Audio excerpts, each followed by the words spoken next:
Alright, so you wanna know how to make a stun system in Roblox. No worries, because I've got you covered. Fighting games use the stun mechanic all the time when it comes to the combat. M1's heavy attacks, melee skills, and abilities, all of these use the stun mechanic. In practice, there's very little code that we're gonna have to write because it has a simple working principle. First off, I'll explain how the stun system works, and then after that, we will get to coding. The video has been divided into several sections, and the timestamps for each one are in the description.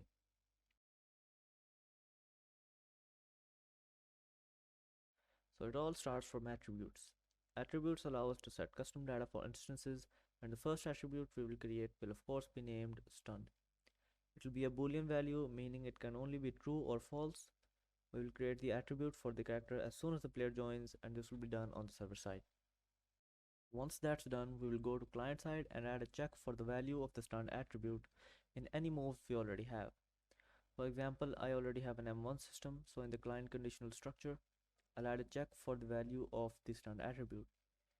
If it's false, the code will continue with the M1, and if it's true, the code will not complete the M1. We're supposed to do this for other moves like melee skill abilities and heavy attacks as well. Next up, we'll be making a while loop to run specific lines of code over and over again. In this one, we'll keep checking the value for stun. If it's true, the character's walk speed and jump height will be set to 0, so they can't move at all. If it's false, the walk speed and jump height will maintain their default values. Finally, for every attack we do, we need to make sure that it also stuns our opponent when it damages them. So since I have already made an M1 system, I'll simply turn the opponent's stun attribute to true for 1 second on the server side. This way I can combo them for more damage. And that is the rough framework for this mechanic.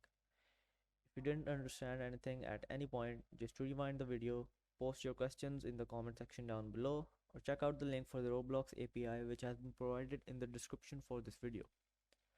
So now we will finally be moving on to the coding part.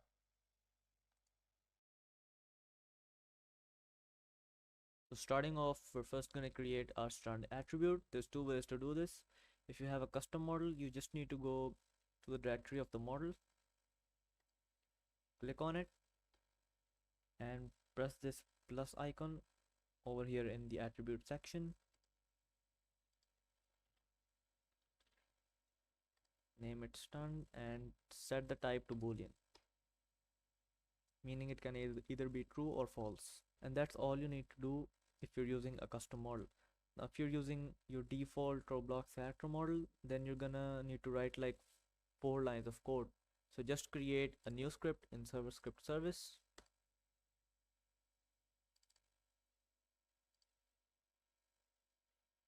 I'm gonna name it attribute.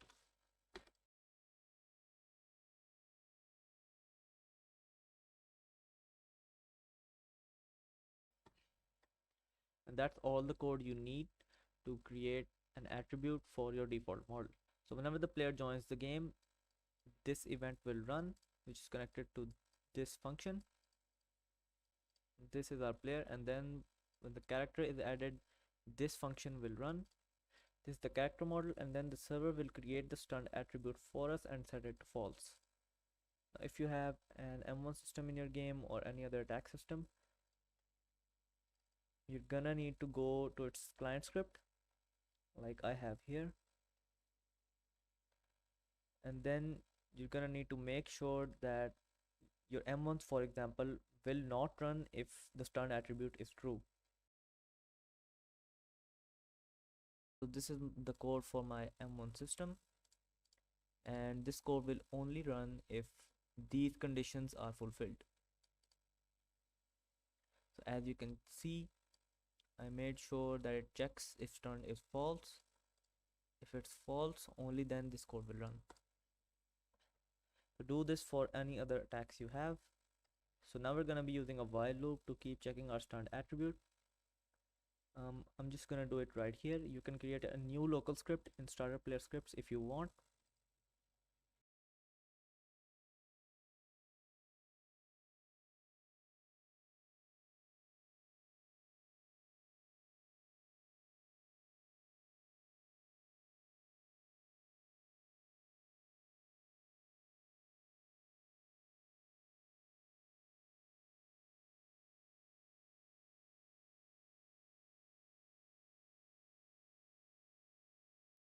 So here I've created two variables, walk speed and jump height. The walk speed determines the speed of our character, and this determines how far up our character will jump. So here I've created what's called a coroutine wrap. This will make sure that this while loop does not yield any of the other code running in this script. Make sure you add a wait here, otherwise your studio is gonna crash. So here I check if our stun attribute is true. If it's true, our character will not be able to move and it will not be able to jump either. And else, meaning if it's false, the walk speed and jump height will maintain their default values. So that's all we're gonna need to do on the client side. Now again, if you have already made the M1 system, all you need to do is go to the server script for the M1s, and right here where the opponent takes damage, you're gonna stun them as well.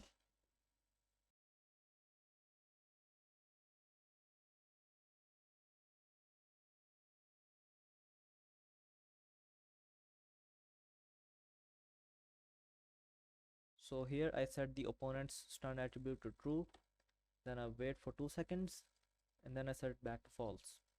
So here I have this dummy right in front of me. I've selected it so that we can view its attributes.